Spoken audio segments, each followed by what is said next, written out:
I am super excited to announce our next speaker, Lisa Picard. So Lisa is the CEO of Equity Office, which, as most of you know, is one of the largest office landlords in the world.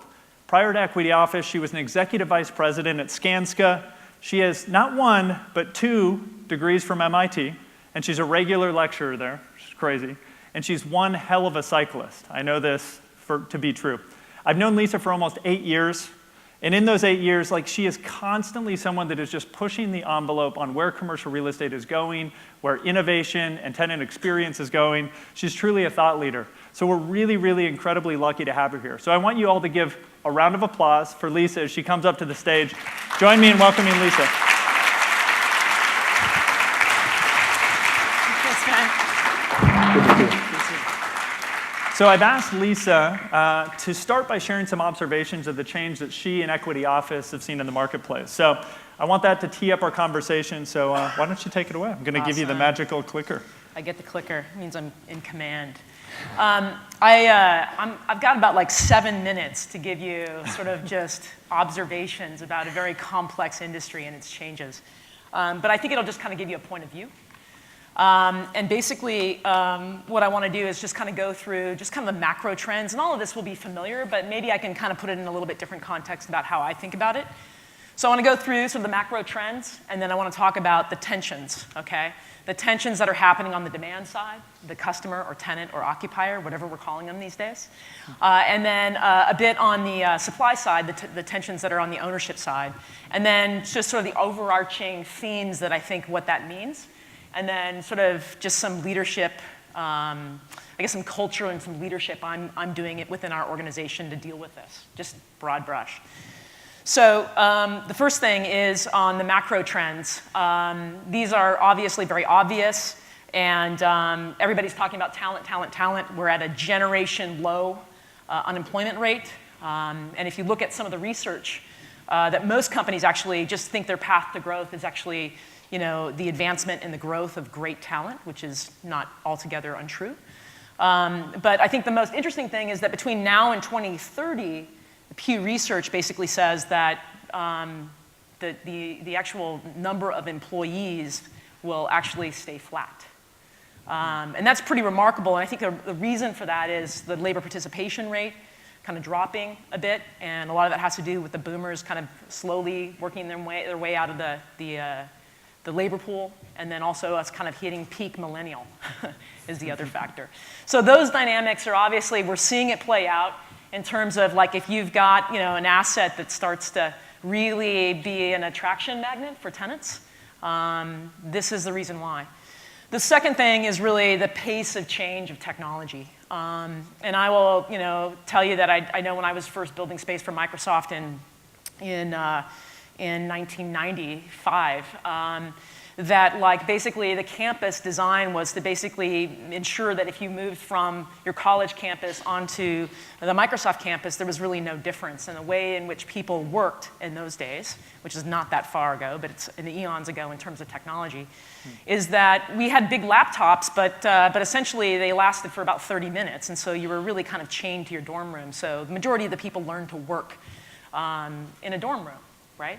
And then as soon as mobility and technology shifted and changed and allowed us to work wherever we wanted to, we now have a workforce that is learned to work in a very different way than sort of, I think, the majority of the leadership that is currently running companies. And those that know that need to attract talent know that they need to have optionality. And then the third thing that's really a macro trend that's influencing a lot of change in cities is affordability. And a lot of that has to do with sort of the clustering of jobs.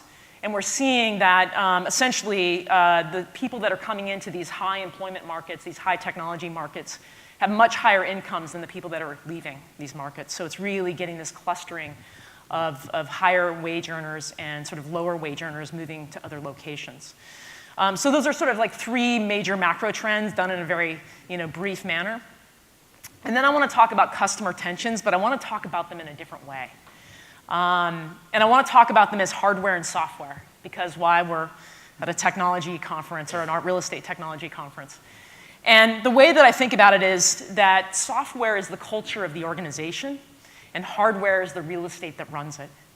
And what we're finding, today is there's this sort of obsolescence, and companies are realizing, gosh, the hardware I have right now, the real estate I have right now can't attract the talent that I need, and therefore it doesn't reinforce the culture or help the software run. And so I call that a bit of an obsolescence, if you will. The second thing, just to kind of broad brush this, and I realize this is a complete broad brushness because I can take this analogy a million different ways, but it's really flexibility. And we're seeing that the current hardware solutions, and really this sort of like dominated and happened in the technology world, were really inflexible, and so companies that were sort of growing and shrinking couldn't really solve their hardware needs or their server needs by basically buying big commitments to hardware pieces. And so the same thing is actually happening now. There's this inflexibility with the current product and the current product offering for tenants. So those are kind of like major customer tensions. The supplier tensions, obviously, we all know about this. The CapEx is growing, concession levels are rising faster than rents, and that basically is hardware is expensive, and to create it and to modify it is expensive. And this obviously has created a whole new market for a different series of products that are far more flexible, and I tend to call it sort of hardware resellers, right? Which is similar to sort of the flex operators, the WeWorks, et cetera. They're hardware resellers, and they're gaining premiums really for developing a product and offering a product that's scalable for the customer in the market that didn't previously have that product. So what does this mean? The way that I like to think about it in terms of the biggest changes is that if you have a real estate product that provides culture, the customer can get to it very quickly. In other words, they can have it immediate. And essentially it offers flexibility. Then essentially you've defined a lot of value. That's the killer app in this situation. And that really determines price. If you don't have a culture option, in fact, I've heard some tenants and the customer market call it, what's the culture option cost?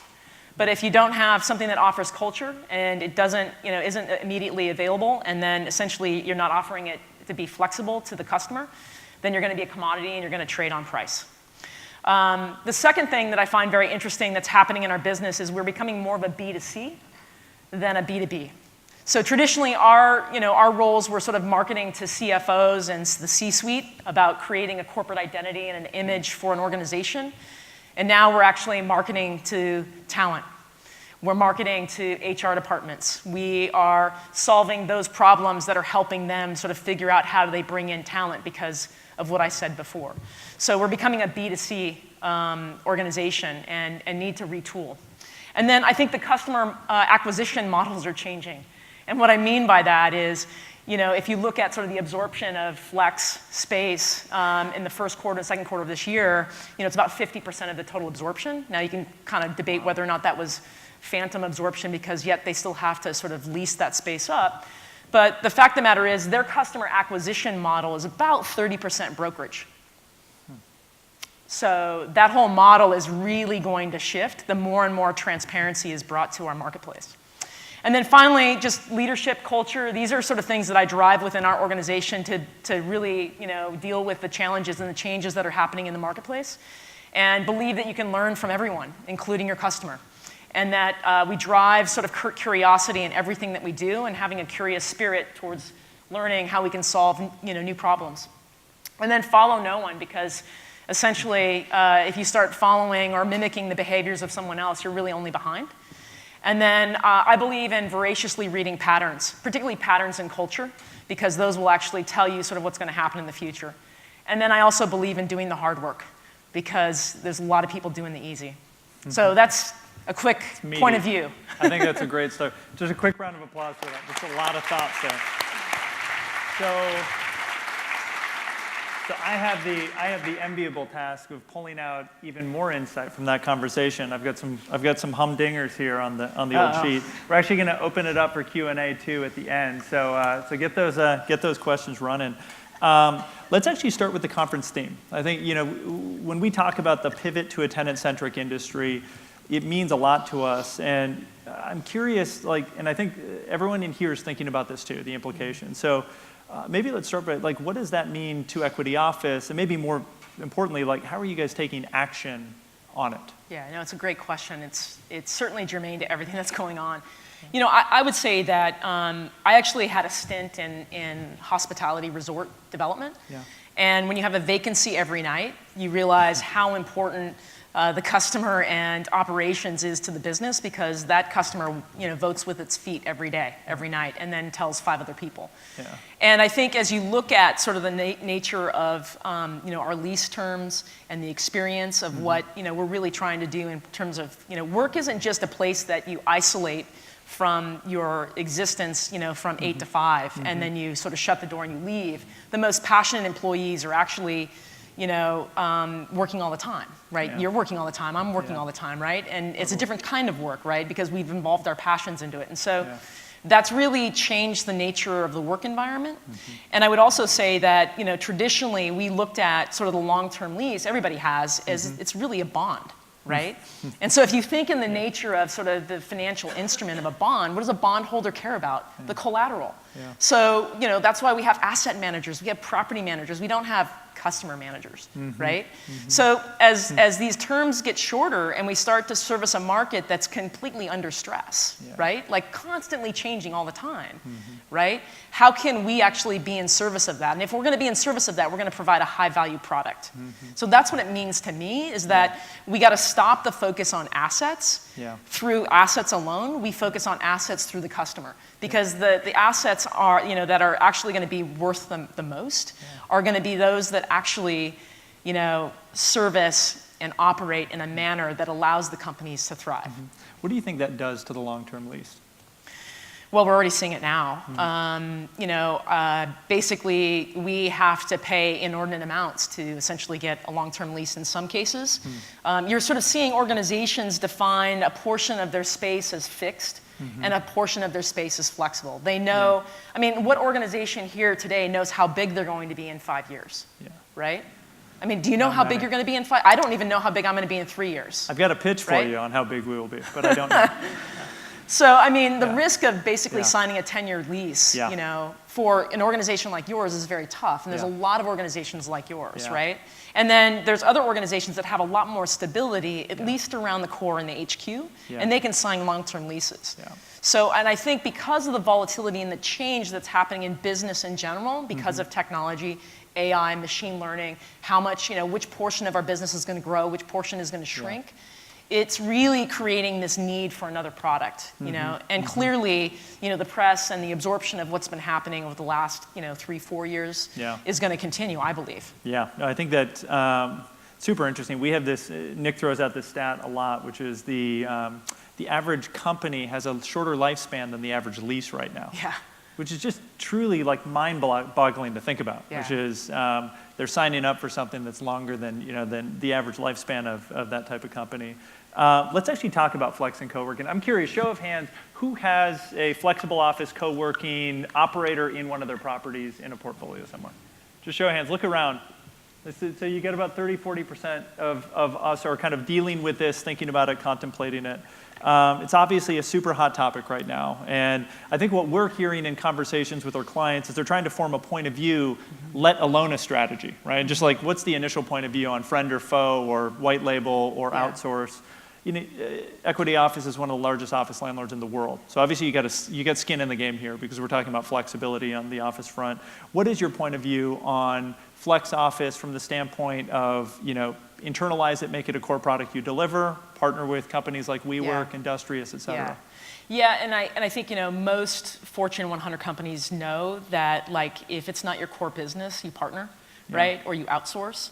And I would say, you know, people would kind of go, well, wait a minute, you know, this is sort of the leasing of office space. And I would sort of say, yes. So my opinion is on the whole flex market is it's a very necessary product. It's a very necessary product. And, you know, and I believe it's going to be very difficult to perform well as an operator who's focused on assets, right? Until you start to change and shift the culture of an organization that's completely focused on how you service the customer, right? And you have the training modules and the ways to sort of like do it right. I think you partner. I really do. And I just think that, like, the pace of change is not going to get any slower. You know, in fact, I think there's like a famous quote about that. In that, I think it was Gordon, the guy that basically did the Moore's Law. Gordon Moore, yeah. Gordon Moore. And he said, you know, he never thought that he would be, you know, right for this long. And when you sort of talk about sort of the speed of computing and quantum computing and everything that's kind of coming forward, he said, change will never be this slow again. Change will never be this slow again. So to me, that's only going to accelerate the need for that kind of a product. Totally agree. So when you think about that, then how do you view WeWork? You know, is it partner, the future of asset management? You know, like the most extrinsic competitor you possibly could face? Like, what does that look like? Yeah, I mean, I think they've done, you know, a great thing in cultivating awareness of one, you know, the product and then the need for the product, and you know, and expanded the marketplace. But just like anyone else, they're going to have to continue to serve the customer. And you know, I hear from people like, look, I don't necessarily like that culture, that environment. It's too Broville for me, right? Yeah. Broville? Broville, yeah. Did I use that word? I guess I did use that word. But I actually think about, you know, a lot of the flex operators as being almost like, I mean, you're going to pick your brand, right? And when you pick your brand, it's no different than picking your club, right? They're going to have a certain vibe, a certain energy that that resonates with you or doesn't resonate with you. And I think that's why, you know, when Nick was on stage talking about how operations are going to be so key to unlocking value in the future, it's dead on, right? And you're going to have to, WeWork's going to have to do this too, because I think of them as probably like, you know, Starbucks is the coffee, right? Expand on that. That's interesting. So, you know, if you think about it, it's like, you know, Starbucks created the third place, right? They created a rationale for spending 3 times as much on coffee, right? And you spend more on flex space, don't get me wrong, right? I mean, you know, most people, even though the modules of what, you know, they establish are very small, minute spaces that you occupy, most people basically take 3 spaces. So, you know, you end up spending 3x, you know, what you would on a normal lease. But there's an experience that you get there, right? There's some sort of a promise of a community and an environment that you're a part of. And when it becomes normalized, because they're not changing the product from location to location, just like Starbucks doesn't change the product from location. They may change the interiors a little bit, but it's still Starbucks. Some people are still going to want a really good boutique, you know, cup of coffee, like myself, right? Us Seattleites, right? Yep. Yeah, kind of. We're snobs. Right, we're snobs about our coffee. So I think even Starbucks had to reposition, rebrand, right? Because the product's going to get tired. Right? And their product's going to get tired just as much as, you know, as anything else. And so they got to continue to figure out how to serve the customer. But they did create an unbelievable awareness of this third place like Starbucks did. Totally. Right? No, absolutely. You touch a little bit on, you know, the impact of flex versus fixed in terms of property valuations. This is an interesting topic that we hear in every conversation that we have with investors. What are you seeing there? Like, how does, like, it feels like something needs to give right now because the capital markets don't understand how to think about flexible space when underwriting. Right. Yeah, I mean, I think, you know, we're still utilizing models on flexible space that are, you know, forward-looking, like, you know, in an Argus model that basically assumes you're going to have a full CapEx expenditure at the time that tenant leaves. And realistically, I think the model needs to move more towards like a multifamily model, right, where you have a refresh rate, because it's not like, you know, an apartment user, when they kind of come into sort of the apartment, doesn't walk in and say, hey, this is great, move the kitchen over here and I'll be back in 6 months to lease it, right? Because you go get lost, right? Because there's a market for people who want to lease it right away. And I think we're seeing across our portfolio in spaces that are immediately releasable, you know, they get leased without any capital, particularly in sort of high growth markets like the Bay Area, West LA, Seattle. And what's super interesting, the way that we think about it from VTS's perspective is like the space is ready, the tenant's ready, but then you've got a 9-week lease negotiation on a 54-page lease, and the entire entire actual human interaction of workflows around that have not caught up yet. Actually, like, you know, and I think Nick called this out in our vision video, we think that has to change in order to actually enable you to go from 2.7 to 30%. It's a huge opportunity. I mean, we actually did a pretty deep survey of our existing tenants, we called it an EKG, to sort of know the highs and lows of the whole leasing process all the way through occupancy. And the process you just talked about is definitely a low. That's like a 0 out of 10. Yeah, that on and their, then on their also the satisfaction. build-out process, you know, Build-out, and getting yeah. to your eventual space. Interesting. Yeah, but that is actually ripe for opportunity, Yeah. and there's a lack of transparency in it. Yeah. And I think like the more transparent this process creates, which is not, it's not innate to Yeah. the real estate industry. Yeah. I think the more opportunities there are to have success. Completely agree. Yeah. That's actually a perfect segue. I want to talk a little bit about data and analytics. First off, what do you think about our announcement? Market- I've been a fan of that. I've been actually asking for it for quite some time. She's been on my back for years. When are we going to get Yeah. real-time market visibility? Well, and So- to me, it's just curious because it's Yeah. like, there's all this sort of fear and anxiety about, can you see my data in it? It's like, people are already talking about, your brokers have been talking about your lease comp for like, 5 months now before it was even signed. No, you're Yeah, not no, supposed it's to not talk about happening. that. Does not happen. Right? But I think, the power in that is just Yeah. going to be, we were talking about this, earlier about Yeah. sort of not only the backward-looking data, because it's really Yeah. about sort of the history of what's happened, Yeah. but the predictive analytics of what it will Yeah. mean going forward when Yeah. you start to kind of maybe aggregate that with third-party data. Yeah. To me, what's interesting is that we talk a lot about data, this data, and the Mm-hmm. fact of the matter is like all the other industries, that's just like talking about electricity, Yeah. right? And we're just like now talking about it in our industry, and it's like the rest of people are like, yeah, whatever. Yeah. You know? Yeah. Like, are we there yet? Yeah. No. No, I'm a big fan. I'm a big fan. I think it has, it'll really shape your organization, has the potential to really shape the industry. And I think it's the last, piece of transparency that's not there, that's obviously, created a whole profession out of it. Yeah, no, indeed. I think we're excited about the future there. And I think what's interesting too, like you and I talk a lot about data, talk about insights, talk about metrics. Can you maybe speak to the audience in kind of more detail on like how Equity Office has become more data driven in how you operate buildings? Like what metrics you're looking at, how you're thinking about building effectiveness? Well, there's tons of real estate tech that wants to, get implemented, and we have implemented, that tells you about the better performance of your assets. Yeah. I'm actually more interested in terms of how we can give insights to our customer. And so, the insights I'm kind of talking about is, what's the relationship of our, asset to talent? And not only today, but in the future. So, that has to do with, how is the affordability going to change around this particular asset and continue to attract talent?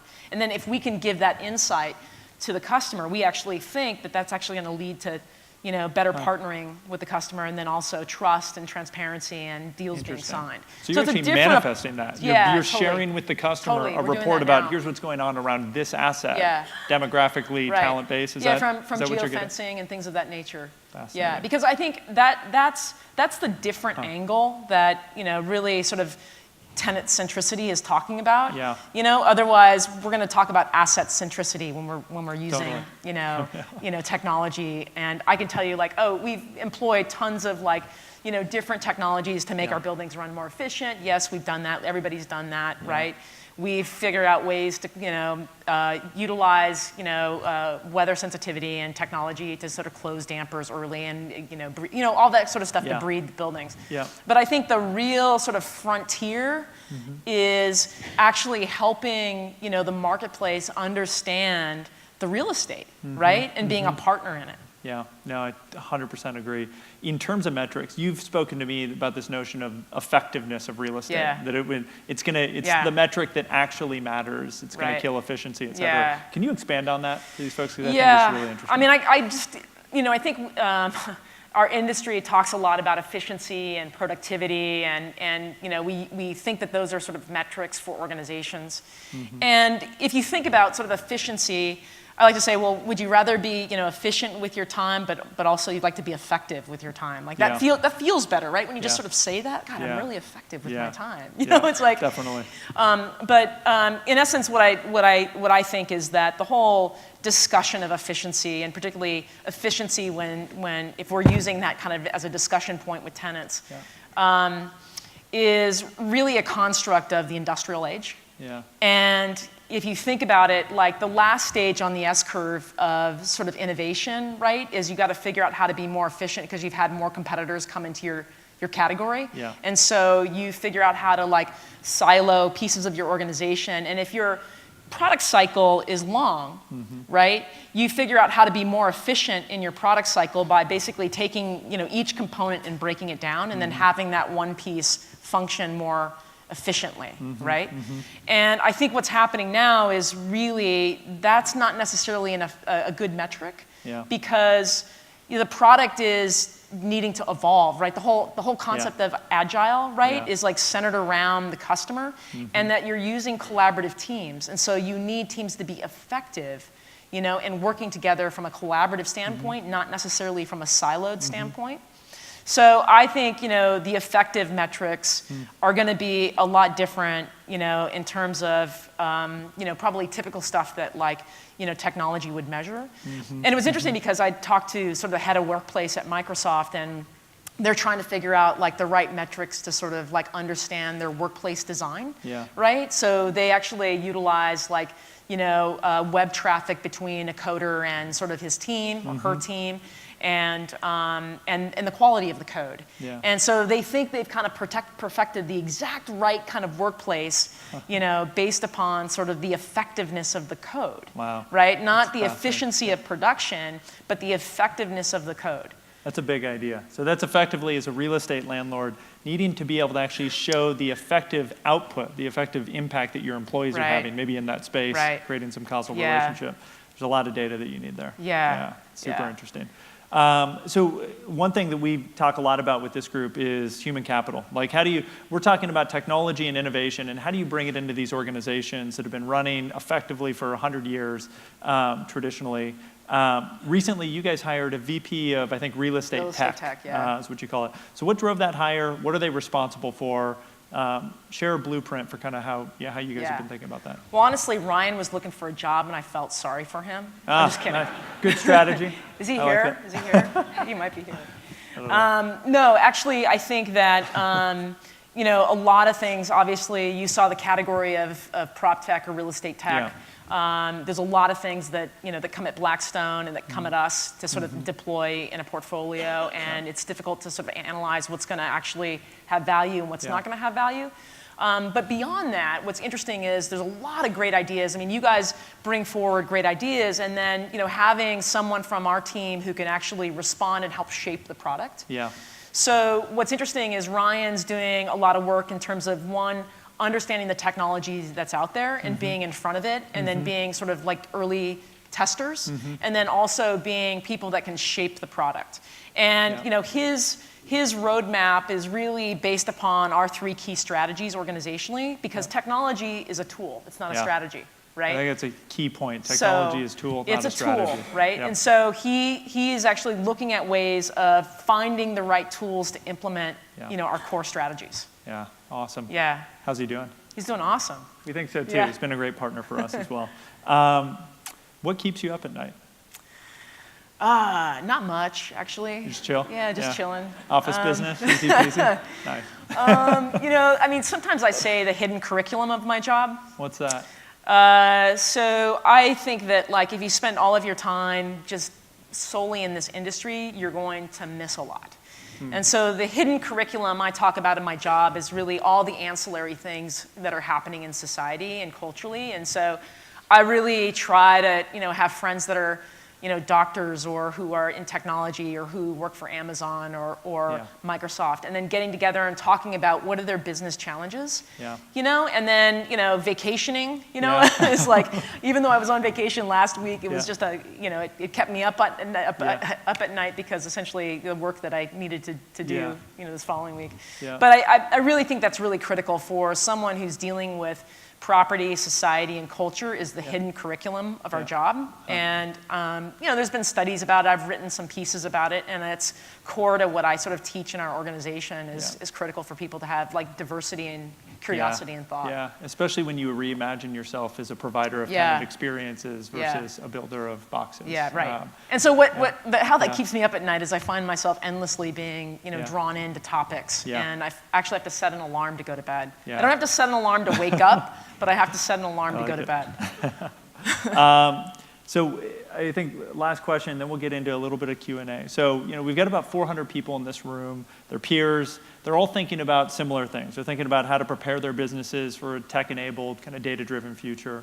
and all at various stages in that evolution too. Do you have any advice for them on how they can make that leap, how they can drive that forward? Yeah. I think sort of the piece, Derek Sivers, who started CD Baby, he just wrote a piece. It's worth Googling. He wrote a piece on his blog called Unlearning. And there's something about the process. There's a problem of there's a problem of a learning organization. And I would say, long-time industries that particularly have made a lot of money because you don't really want to engage in change, right? There's no reason to change if you're making a lot of money, right? Totally. And so the challenge with a learning organization is the unlearning.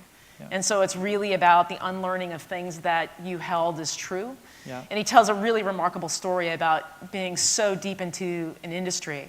And then he basically sold everything, and he kind of moved away from it for about 5 to 7 years. And then he suddenly realized he knew nothing about the industry, but he was still holding on to the old assumptions, and answering questions related to it.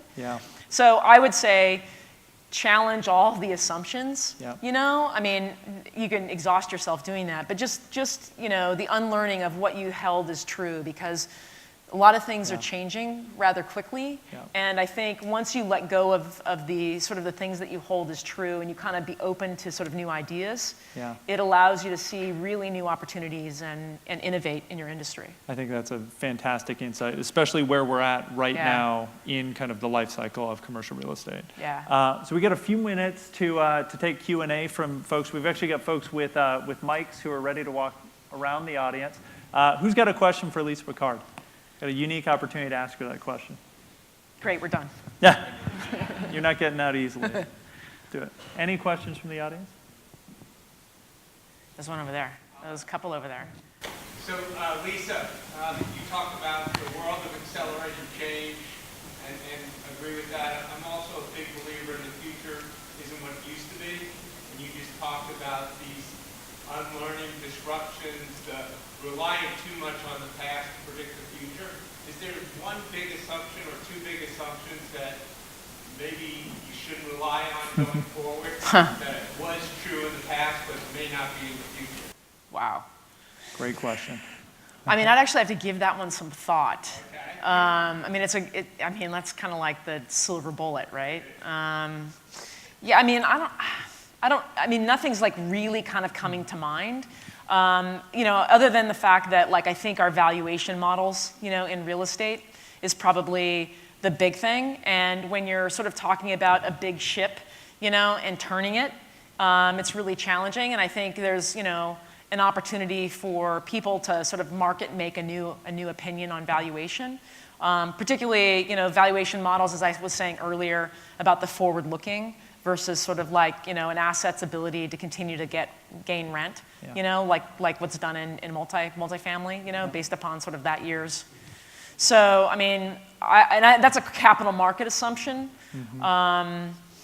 And I think, to me, I think the fascinating thing that's kind of happening right now is just, how much brokers were in the conversation of growth with tenants. And they're really getting carved out of that.